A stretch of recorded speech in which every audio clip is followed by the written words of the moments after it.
ጋ ሄኖክ ምንድነው ግን ላንተ ምንም ነገር አይመስለውም እንዴ? ሄኖክ ደግሞ ጻጥ ብሎ ቁጭ ብሏል። ሃና ደግሞ ትሰማኛለህ ኪያ፣ ይሄ ሁሉም ነገር ነግረ በጣም ነው የሚቆጨኝ፣ አሳፋሪ ነህ። ሄኖክ እዚህ ጋር ማልሷም እየሰጣት አይደለም። በጣም ብዙ ነገር እሷ እያወራች ነው። በህይወቴ በጣም ጨካኝ ናቸው የሚለው እንጀራ እናትና ልጆቿ ነበሩ። እንዳንተ አይነት እንዴት ልባህን ትሰብራታለህ? ወራዳ ነህ። እሺ ሄኖክ ደግሞ ጣውላው መታህና ሃና ደግሞ ምን ሚፈራህ መስል ሆኖ ይኸውልህ ይሄን ቅሌቱን ኪያ ላይ ባይሆን ሌላ ሰው ቢሆን አገር ነበር የማደርሰው። ሄኖክ ደግሞ ተነሳና ወደ እሷ ጋር ሂዶ ዝም ብሎ ነበረ በመጀመሪያ ጊዜ። ወደ እሷ ጋር ሂዶ ቆይ አንቺ የማን አለቅላቂ ነሽ? አንቺ ምን አገባሽ? ሌላ እንደዚህ ሲደረግ ግን አንቺ ቆይ የት ነበርሽ? እና እኔማ ባንተ ጎን ነበርኩኝ። ትንረዳ በጣም እየታገልኩ ነበረ፣ ግን አፈርኩብኝ። እሺ ማንም ሰው ከሄኖክ ጎን ቁሚ ብሎ አስገደደች ሰው የለም። እሺ ከዚህ በኋላ ግን እላፊ ማውራትሽን አቁሚ። ሃና አልገባኝም። ምንድነው ያልከኝ ያለው? ለምንድነው ይሄ የምታደርገው? ምክንያቱ እሷና በዙሪያ ያለው ሰዎች እኔን ስለናቁ ነው። እኔም ማናቅ ዋጋ እንደሚያስከፈላቸው አሳያቸዋለሁ። ሄኖክ ሃና ደግሞ እሺ አሁን የሆነው ነገር ሁሉ አንተ ደስተኛ ነህ ማለት ነው? ሃና ቆይ ኪራ ቢሰማስ? ይስማ፣ ለእኔ ጉዳይ አይደለም።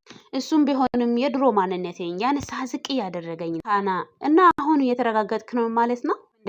ማትቀየር ፈለጋችሁ አድርጋችሁ ማሰብ ትችላላችሁ። ሄኖክ ሃና ደግሞ ትሰማኛለህ? እያደረግከው ያለው ነገር በደንብ ይጸጽታል። ወደህነት ዋጋ ያስከፍልሃል። ሃና ጋር እየጨቀጨቀ ሄኖክ ያለሁ ሰዓት ክያ ገባች። ክያ ሲገባ ሄኖክ ደግሞ ቁጭ ብሎ መታ። ሄኖክም ተነሳሁን እያዘዝኩ ያለው እንደ አለቃ ነው፣ ተነሳሁን። ክያ እንደዛ ካለችው በኋላ ሄኖክ ደግሞ ሆ እንደ አለቃ ነው ለካ እያዘዝሽው ያለሽው፣ እኔ ደግሞ ፍቅረኛ መስለሽ ነበረ። እንደዛ ከሆነ እስኪ ያዚ ሃና ማፈሪያ ነህ። እሺ ቆይ አንተ እንደዚህ እሷን ለማለት እንዴት ቻልክ? ክያ ደግሞ ይበቃል ሃና፣ ከዚህ በኋላ በዚህ ቢሮ ውስጥ ምንም ነገር እላፊ ወሬ አልፈልግም። ከዚህ በኋላ ስለ ስራ ብቻ። ህግ እስካሁን ድረስ እንዴት አልወጣህም ሄኖክ? ለአንቺ ስላልተሳካልሽ ነው እንደዚህ አይነት ህግ ያወጣሽው? ክያ ደግሞ እንደ አለቃ እያወራኩ ነው። አይ ካልከኝ የእንጀራ ገመድ ነው ማበጥሰው። ሄኖክ ደግሞ እንደማፍትሽ ነው አለቃ፣ እንደፈለግሽ ማናገር ትችያለሽ። እኔ ደግሞ የሚፈልገው ነገር አግኝቻለሁ። ሄኖክ እንደዚህ ልክ ካለ በኋላ ክያ መጣችና በጥፊው አለች። አለቃ ልትሆን ትችያለሽ፣ ግን እጅሽን በእኔ ላይ ማንሳት ማፍት የለሽ። ሁንም ደገመችው። ሃና ደግሞ ተነሳችና ክያ በእናትሽ ተረጋጊ። ክያ ደግሞ እዚህ ቢሮ ውስጥ ከዚህ በኋላ የግላዊ የሆነ ነገር ማውራት አልፈልግም። ክያ ማናችን ቢሆንም ወደ ኋላ መመለሱ እንዳትሞክሩ። ላይ ደግሞ አንተ በደንብ ተጠንቀቀ እሺ።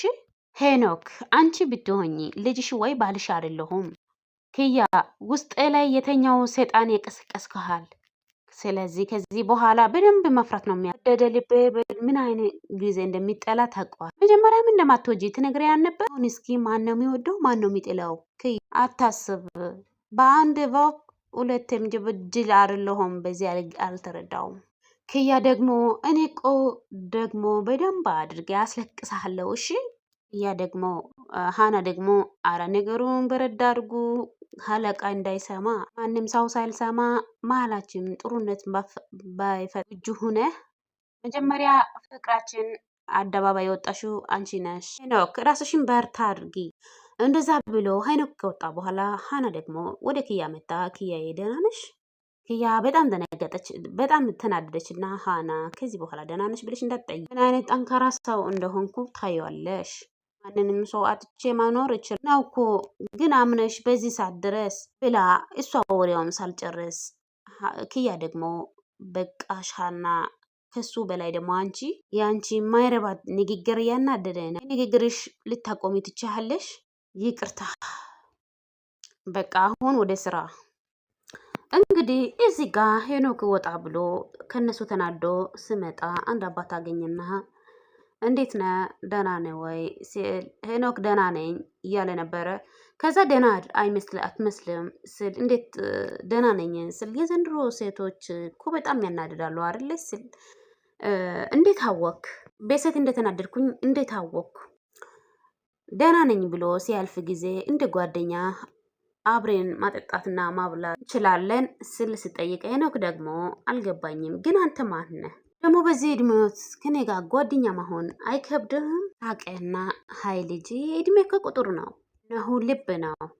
ሄኖክ ደግሞ አመሰግናለሁ፣ አሁን ግን ከኔ ጋር የሚሆን ሰው አልፈልግም፣ ለብቻው ነው መሆን የምፈልገው። ሁሉም ነገር አውቃለሁ። ስለ ሄኖክ ደግሞ ማን አንተ? አልገባኝም። እኔ የተከታተልከኝ ነው? ይኸውልህ እዚህ አካባቢ ነኝ። አንተ ሲሰክር ሁሌ አያለው። ሴት ልጅ ከወደደች ነው እንጂ አንተ ከወደዳት አትሆንም። ሄኖክ ደግሞ ስለ ምክሩን አመሰግናለሁ፣ ግን እኔ ልብ ውስጥ ፍቅር የሚባል ነገር የለም። እኔ ግን እንደምትወዳት ያስታውቃል ልጄ። እልህኛ አትሁን። አንተ ከሷ ይልቅ አንተ ነው የምትጎዳው ስል ሄኖክ ደግሞ ለምንድን ነው የምጎዳው? እሷ ለኔ ህይወት አይደለችም። በፊት ግን የጸጸት አለንጋ ሲገርፍ ይታየኛል። ድል አንዴ ነው አይደገምም። ሄኖክ ደግሞ አያገባም፣ ይልቁስ ስለ ራሴ አስብ። አንተ ግን ማን ስለሆንክ ነው እኔ የምትመክረው? በወጣትነት አንድ ጓደኛዬ እንዲህ ነበረ፣ ግን መጨረሻችን አልሃማረም። የሴት ልጅ እንባህ መጥፎ ነው። አሁንም ደግሞ ሄኖክ ስለ ምክር አመሰግናለሁ። በቃ አሁን በቃ ዞር በለልን ከመንገድ። ብዙ ከኔ መመሸት አትሞክር። በጣም በቅርቡ ይሄን ፊት ጧትም ማታም ታየዋለህ። ጓደኝነት ማለት የጓደኝነቱ መጀመሪያ ጊዜ ያው ጓደኛ እንሆናለን ስላለኝ ነው ማለት ነው።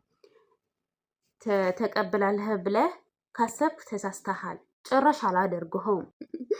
የራስህ ፊት በመስታወት ማየት ትችላለህ። ጸጸትህ ቃላትን አትናገር። የሚጸጸተኝ ካንተ ጋር ቁሜ ጊዜ መፈጀት ብቻ ነው። እሺ እንግዲህ እሱ ወደፊት ሲሄድ ጊዜ የያዘው ምንድን ነው የሚባለው? እሱ ይሄ የሽማግሌዎቹ የሚይዘው ነገር አለ አይደለ? በሱ ያዘና ግን ስማህ ልጄ፣ ሄኖክ ደግሞ እያደረገው እንጨቱን እያዘህና እርሱ የማያገባው ነገር ከገባክ እድሜን እንደሚያስረዝሙ እንጨቱን በእጁ ሰጣህና ሲሄድ ጊዜ እያዘህና እንደኔ ሰው ማፍቀር ማታደል ነው። ምን ግን መበደል ነው። እንግዲህ እዚህ ጋር ጽናትና እንግዲህ ማን ነበረች ስሟ? እሷና ሽንኩርት የከተፉ ነበርና ጽናት ዝም ብላ ያለችው በሰላም ነው ወይ? ለምንድን ነው ዝም የምትይዝል? አይ ምንም ችግር የለም፣ ግን አባቴ ነገ ስለሚሄድ ትንሽ ጭንቅ ብሎኛል ስል የክፍለ ሀገር ሰው እኮ አንድ ቦታ ላይ ብዙ መቀመጥ አይችሉም። ባህሪያችሁ ግን እሱማ ትክክል ነሽ። ግን እዛ እኮ ሂዶ ብቻው ነው የሚሆነው። ደውሎ እንኳን እኮ አያገኘኝም። ሊሄድ ስልም እምቢ አለ። ግን አንቺ እንደዚህ ስትሆኝ እሱም ደግሞ በጣም እንደሚጨነቅ አታውቂም? እኔማ እሺ ብያለሁ ስል አዎ እሱማ እሺ ብለሻለ፣ ግን አንቺን ደስተኛ ሆነሽ አይደለህም። እሱንም ቢሆንም እሺ ስላላለሽ እንዴት መጨናነቅ እንዳታድርጊ። ኒናን አለካ ኒና አባቴ እኮ ነው ይናፍቀኛል። በዛ ላይ እኮ አብሮ የሚሆን ሰው እኮ የለህም። እሱማ ትክክል ከሆነሽ ሌላ ጊዜም ቢሆንም ይመጣል። ይሄ ኃይል የዓለም ፍጻሜ አስመሰልሽ እኮ። ሀኒ ደግሞ ሊና ደግሞ ያንቺ እንኳን በጣም እድለኛ ነሽ። ይኸውልሽ እኔ እዚህ ቤት ከመጣሁ 1 ዓመት ሊሆን ነው። የት ደረሰች የት ወደቀች እንኳን ብሎ የሚያስታውሰኝ ሰው የለም። ስለዚህ አንቺ ፈጣሪሽን አመሰግኒ ባለሽም ነገር። ጽናት ደግሞ ሊና እኛ እኮ ቤተሰቦችሽ እኮ ነን አውቃለሁ። መቼም እናትሽና አባትሽን አይተካም። እሱማ ልክ ነሽ፣ ግን የኔ ወዳዶች ነው የኔ ቤተሰቦቼ ልክ እንደ ከብት ጽዳዶች ናቸው። ኒና እንደዚህ አይባልም። ክፉ ቢሆንም ወዳጅ ነው። እሺ